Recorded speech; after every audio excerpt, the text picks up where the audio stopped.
Electronic ഉൽപ്പന്നങ്ങൾ കേടുവരാറുണ്ട് അല്ലേ? എത്ര നല്ല ക്വാളിറ്റിയുള്ള ഇലക്ട്രോണിക്സ് ഉപകരണങ്ങളാണെങ്കിലും അത് ചീത്തയാവാറുണ്ട്. എന്താണ് അതിനകത്ത് ചീത്തയാവുന്നത്? അതിനകത്തുള്ള പാർട്സുകൾ. ഈ പാർട്സുകൾക്കുള്ളിൽ എന്താ സംഭവിക്കുന്നത്? ഓരോ പാർട്സുകൾക്കും അതിൻ്റേതായ വോൾട്ടേജ്, കറണ്ട്, വാട്സൊക്കെ കൊടുത്തിട്ടുണ്ടാവും. അതിൽ കൂടുതൽ എന്തെങ്കിലും കൊടുക്കുകയോ അതിൽ ഷോർട്ട് ആവുകയോ അമിത വോൾട്ടേജ്, അമിത പ്രവാഹം ഉണ്ടാവുകയോ ചെയ്താൽ ആ കമ്പോണൻസ് ചീത്തയാകും. ഇപ്പോൾ ഞാൻ അതിൻ്റെ ഒരു എക്സ്പെരിമെൻ്റാണ് ചെയ്യാൻ പോണത്. ഇതാ കാണാൻ നിങ്ങൾക്ക് ഒരുപാട് പാർട്സുകൾ എൻ്റെ അടുത്തുണ്ടെങ്കിലും ഇന്ന് ഞാൻ ചെയ്യാൻ പോണത് കപ്പാസിറ്റർ എന്ന് പറയുന്ന ഈ സാധനം. ഈ കപ്പാസിറ്ററിലേക്ക് ഹൈ വോൾട്ടേജും ഹൈ കറണ്ടും കടത്തിവിട്ട് ഒരു കപ്പാസിറ്റർ പൊട്ടുന്നത്, കരിയുന്നത്, ചീത്തയാവുന്നത് ഒരു എക്സ്പെരിമെൻ്റ് ഒന്ന് കണ്ടു നോക്കൂ.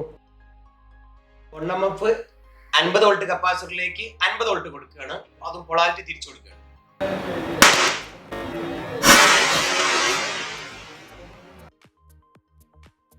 100 mF 16 വോൾട്ട് കപ്പാസിറ്ററിലേക്ക് 50 വോൾട്ട് DC കൊടുക്കണം.